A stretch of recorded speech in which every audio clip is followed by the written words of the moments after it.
بیبێ یانەی بێ من داد و بێدادێ دەکەم، گوێ بداتێ یا نەداتێ ئاو و فەریادێ دەکەم.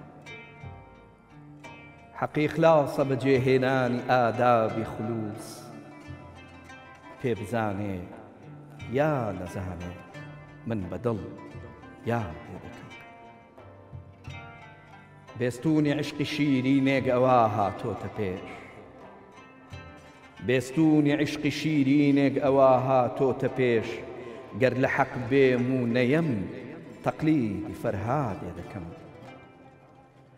ئاوی تێغی وەقفی هەر تشنە لە بێکەم من نەبێ، کارگەر بێ یا نەبێ لەم مەزڵەمە دادێ دەکەم. دەرسی عشقم هەر لەکن پەروانە یا بولبول بووە، دەرسی عشقم هەر لەکن پەروانە یا بولبول بووە، بیگەمێ یا نەیگەمێ هەر مەشقی ئوستادێ دەکەم. کوشتنی ئیسفەندیاری نەفسە بەستەی ڕای پیر، کوشتنی ئیسفەندیاری نەفسە بەستەی ڕای پیر، گەر مەدەد کا یا نەکا لەو شاهە ئیمدادێ دەکەم. بەم نزیکانە لە بەرمە مەحویا ڕێگێکی دوور، بەم نزیکانە لە بەرمە مەحویا ڕێگێکی دوور، بێتە دەستم یا نەیە هەر کۆششی زادێ دەکەم. بە ناوی خوای بەخشندەی میهرەبان، سڵاوی خوای گەورەتان لێبێ. بینەرانی ئەزیز و خۆشەویست، بەخێربێن بۆ بەرنامەی ڕازی دڵان. ئەمشەو باس لە شەڕێکی گەورەکەین.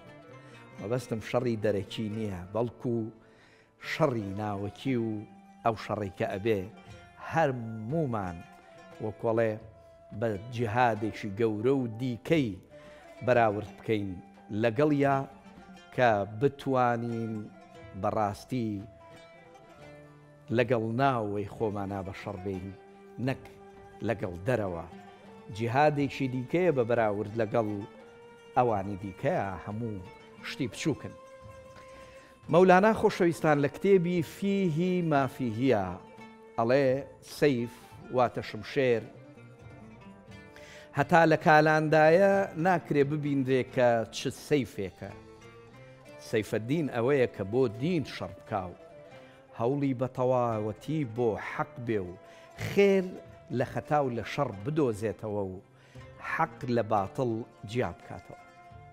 جا بۆ ئەمە ئیلا ئەبێ شەڕی یەکەم لەگەڵ نەفسی خۆی بکاو، هەوڵ بدا ئەخلاقی خۆی پاک و خاوێن بکاتەوە و لە خۆیەوە دەست پێ بکاو.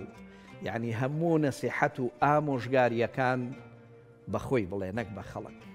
مەحوی گوتەنی ماڵە پیتکێ نییە ماڵ و گەینە حاڵی خۆیە حاڵ، من کەوا حاڵی بم ئیتر ماڵ و حاڵم بۆ چییە؟ پڕ بەپێ زنجیری شێتی داغی سەودا پڕ بەسەر، سەیری حاڵی خۆمە سەیری زۆڵف و خاڵم بۆ چییە؟ دەردەدار ئەڵبەت زوبانی دەرد و حەسرەت تێدەگا، چاوی بیماری دەزانێ ناڵە ناڵم بۆ چییە؟ دڵگلە و شەکوەی لە ئەشکەنجەی عەزابی زوڵف یار کرد و ئەوتی ئەدی زنجیری زاڵم بۆ چییە؟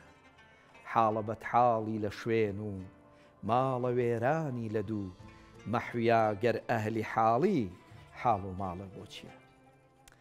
خۆشەویستان ئەو شمشێرەی کە لە ناو کالاندایە، ئەو هێزەیە کە هەر یەک لە ئێمە لە ناو ڕۆحمانە هەمانە، بەڵام هێشتا نەمان هێناوەتە دەرەوە، هێشتا نەمان زانیوە کە چۆن لەگەڵ خۆماندا ڕوبەڕوو ببینەوە و خۆمانی پێچاک بکەینەوە.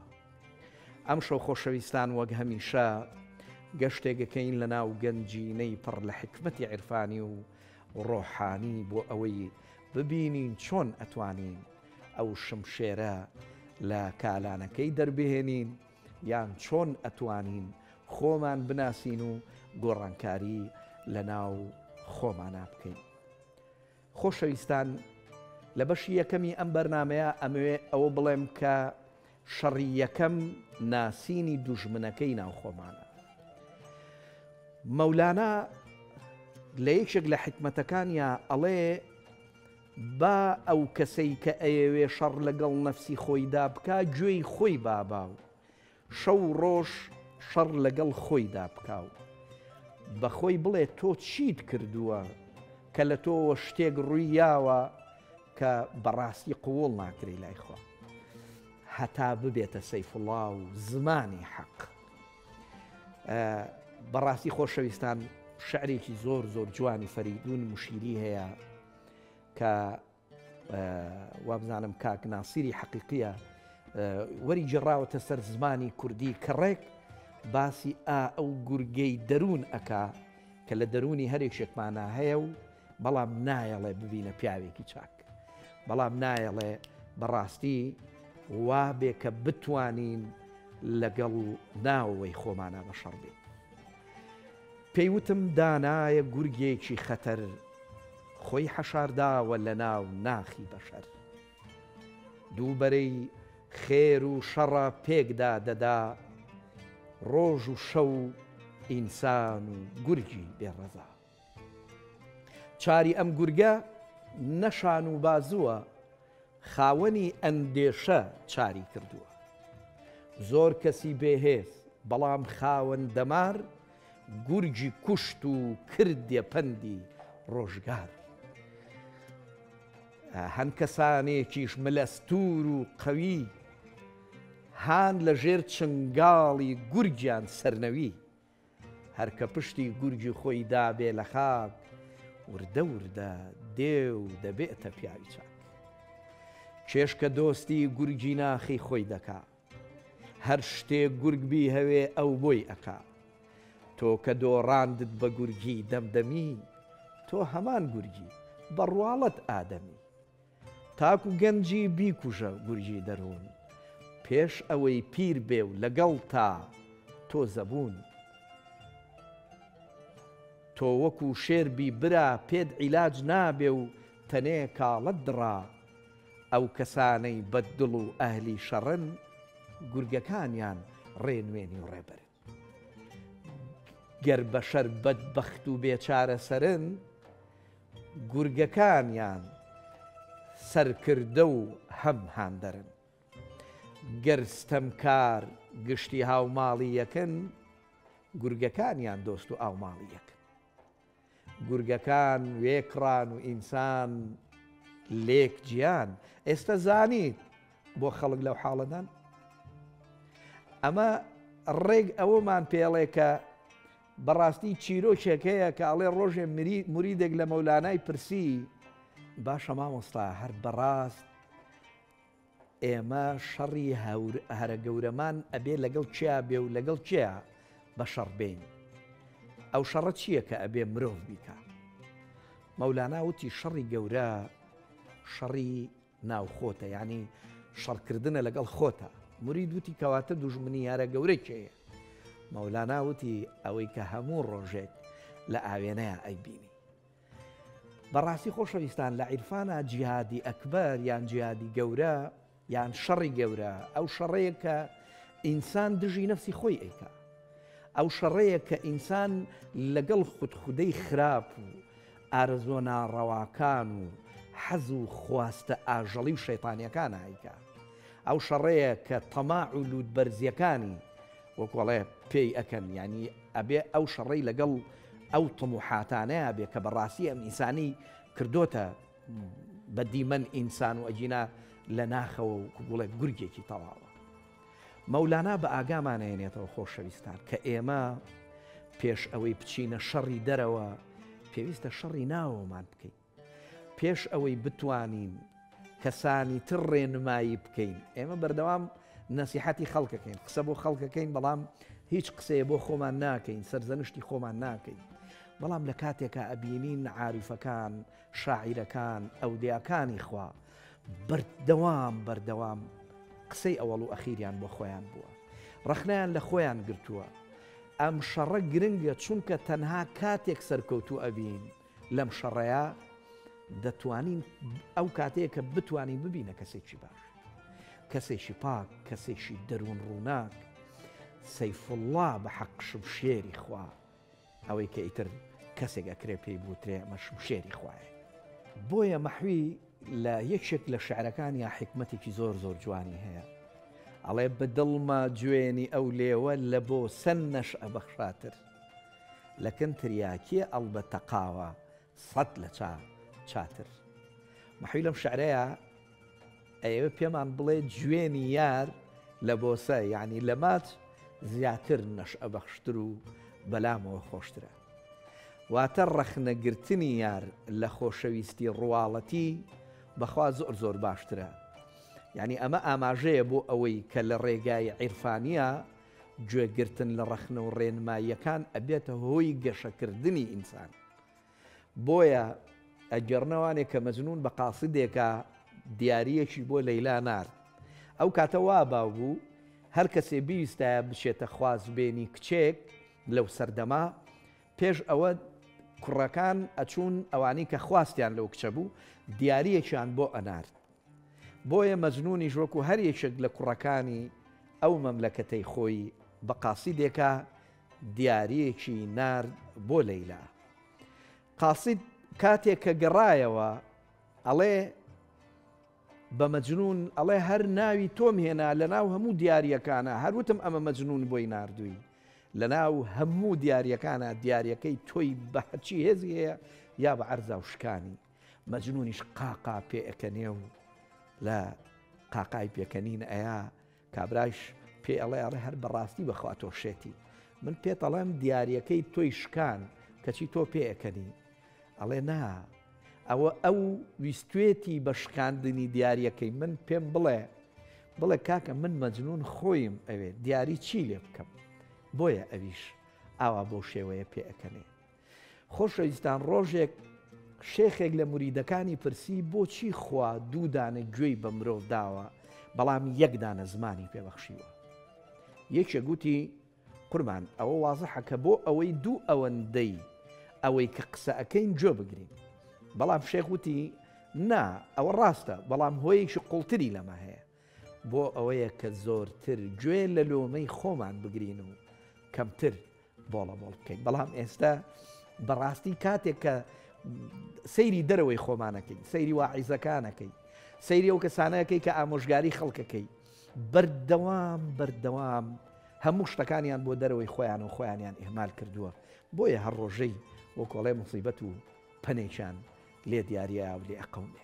مەولانا فەرمێ ئاخر تۆش بەشەری دەست و پێت هەیە و گوێت هەیە و عەقڵ و چاو و زمان کە ئەمبیا و ئەولیاش کە گەیشتون بە دەوڵەتی عیشق و گەیشتونەتە ئەو پلەپایە و مەرتەبەیە و مەحەبەتی خوایان دەستکەوت، ئەوانیش مەگەر وەکو تۆ بەشەر نەبوون.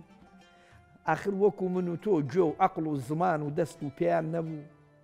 آخر چ مانایەکی هەیە بەڕاستی کە ڕێ بەوان بدرێ، دەرگا بۆ ئەوان بکرێتەوە، ئەوان قبوڵ بکرێن، بەڵام بۆ من و تۆنا.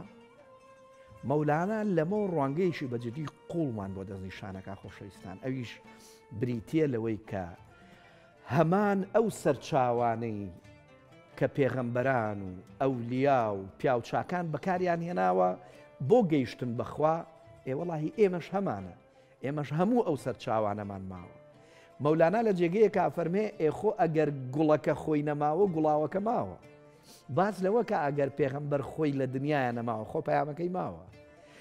ئەوانیش هەر مرۆڤ بوون وەکو ئێمە، بەڵام جیاوازی لە چیایە؟ جیاوازیەکە لەوایە کە ئەوان چۆن بەکاریان هێناوە و ئێمە چۆن بەکاری هێنین، ئەوان چۆن توانیویانە کاتی خۆیان بە لەومەکردنی خۆیان، بە سەرزەنشتکردنی خۆیان. ئەسیری سەید و قەیدی کەید و شەیدی نەفسی ئەممارەم، لە دەست ئەممارە بە چارە چییە؟ چارەم خوا چارەم لە چەندین ئەڵقەی تریشا دووبارەمان کردوێتەوە. بەڵام ئەوان بەڕاستی ژیانی خۆیان بەو شێوەیە بردۆتە سەر، نەوەک لۆمەکردنی کەسانی تر. بۆیە ڕۆڵی نوێشکردن و یادکردنی خوا لە ڕوانگەی یعنی مەولاناوە ڕێگ ئەوەمان پێ ئەڵێ کە بەڕاستی ئەبێت تۆ بەدڵ بگەیتە حزوری خوا و تێ بگەی لەوەی کە ئەم نوێژە بۆ ئەوەیە کە هەموو ڕۆژ ینی هەڵسیتە و ڕکوع و سوجدە بکەی ئیلا مەبەست لێی ئەوەیە کە ئەبێ ئەو حاڵەتەی لە نوێژە دەرئەکەوێ وە لە تۆ شانمایان ببێ هەمیشە لەگەڵ تۆ بێ ئەگەر بەخەبەربی ئەگەر بنووسی ئەگەر بخوێنیتەوە یعنی لە هەموو حاڵەتەکانە بەڕاستی خاڵی نەبی لەو یادەکە یادی حەزرەتی دۆستە بۆیە تەنانەت قورئانیش ئاماژەیەکی زۆر زۆر ڕوونی تایە بە ئەو بابەتە کە ئەفەرمێ وعباد الرحمن الذين يمشون على الأرض هونا وإذا خاطبهم الجاهلون قالوا سلاما يان دوایی ئەڵێ چی الذين يذكرون الله قياما وقعودا وعلى جنوبهم وەکو مەولانا فەرمێ هیچ جیاوازی نییە بە پێوە بی دانیشتووی هەڵساوی لە کاری لە هیچ شتێکی ئەبێ ئەو نوێژەکە ئەو حاڵەتەی لە تۆیان نمایان کرد بێت و لەگەڵ تا وردە وردە ژیان بە تۆ ببەخشێ بۆیە پیاوێک چووە لای مەولانا و ئەیوت من 5 دانە کاتی نوێژی خۆم ئەکەم بەڵام بەخوا هیچ ینی هەست بە نزیکبوونەوەی ناکەم دەخوا مەولانا وتی آخر بە 5 کاتی نوێژ تەنها 5 کات بە یادی خواوەی ئەی 24 سەعاتەکەی ترکەی دێ نوێژ یعنی بەس نییە بۆ ئەوەی کە ببیتە خوداناس ببیتە خواناس بەڵکو پێویستە نوێژەکە لە چوارچێوەی کات دەرباز ببێتە بەشێک لە ژیانی تۆ مەولانا بەجددی یان تەواوی عاریفەکان ڕەخنە لەو جۆرە نوێژ و یادکردنە ئەگرن کە تەنها ڕواڵەتیە و کاتیە ئەو پێمان ئەڵێ کە مەبەستی نوێژ تەنها ئەوە نییە لە کاتی دیاری کراوە ڕکوع و سوجدە بکەین بەڵکو ئەوەیە کە ئەو حاڵەتی خوشوع و خواناسیە کە لە نوێژدا دێتە دی بەڕاستی لە ژیانی ئێمەشا بە بەردەوامی وجودی هەبێ خۆشەویستان کەوایە ئەو گوتن و خامۆشی و خواردن و خەوتن و تووڕەیی و بەخشین و هەموو ئەو حاڵەتانە وەکوڵێ گەڕانی ئاشە کە ئەگەڕێ ئەو جوموجوڵ و حرەکەتەی ئاوەیە کە بەهۆی ئاوەوە مەسەلەن ئاشەکەش ئەجوڵێنێ ئاشەکە بەبێ ئاویش خۆی تاقی کردوتەوە ئەزانێ کە بەڕاستی ئەو گەڕانە منتەهای وەکوڵێ نادانیە کە بەهی خۆی بزانێ و پێی وابێ بەهۆی خۆیەوەیەتی کە ئەو ئاشە ئەگەڕێ عینی جەهل و نەزانینە لێرەیە مەسەلەن مەولانا کە باسی ئەو بابەتەمان بۆ ئەکا وێنەیەکی زۆر زۆر قوڵمان پێ ئەبەخشێ ئەڵێ ئاش لەبەر ئەوە وەکوڵێ ئەگەڕێ کە ئاو هەیە ئاش ناتوانێت بەبێ ئاو بگەڕێ بە هەمان شێوە هیچ کردەوەیشی مرۆڤیش بەبێ ویستی خوا ناتوانێ بەڕێوە بچێ ئەگەر ئاش خەیاڵ بکا کە بەهۆی خۆیەوە ئەگەڕێ ئەوە بەڕاستی نادانیە بە هەمان شێوە ئەگەر مرۆڤیش خەیاڵ بکا کە کردەوە و کارەکانی بەهۆی خۆیەوەیەتی و یعنی بەهۆی ئەو نوێژ و ڕۆژوانەوەیە کە ئەیگرێ و ئەنجامی ئەدا ئەگەر حزوری لەگەڵانە بێ عینی جەهل و نادانیە لە کۆتاییە ئەمەوێ ئەم چوارینە کورتەی حەمدی ساحب قران بکەمە کۆتایی ئەم بەرنامەیە و تێبگەین لەوەی کە نوێژ و ڕۆژوو ئەبێ چیمان پێ ببەخشێ چەند جوان ئەفەرمێ قەلبی خوێناوی مەحاڵەتدا بپۆشێ خوێن بڕێژ دامەنی ڕۆژوو کە نەگرێ وەک عەبا ڕۆژی درێژ سەتری عەورەت گەرنەکە ئینسان لە حەیوان کەمترە چی هەیە فکری شەقاوەتدا بپۆشێ غەیری نوێژ تا بە یەگەیشتنەوەیکی تر هەموو لایە بەخوای بەرز و بێهاو تا ئەسفێرم خوای گەورە پشتیوان و یار و یاوەرتان بێ خواتان دەکەم.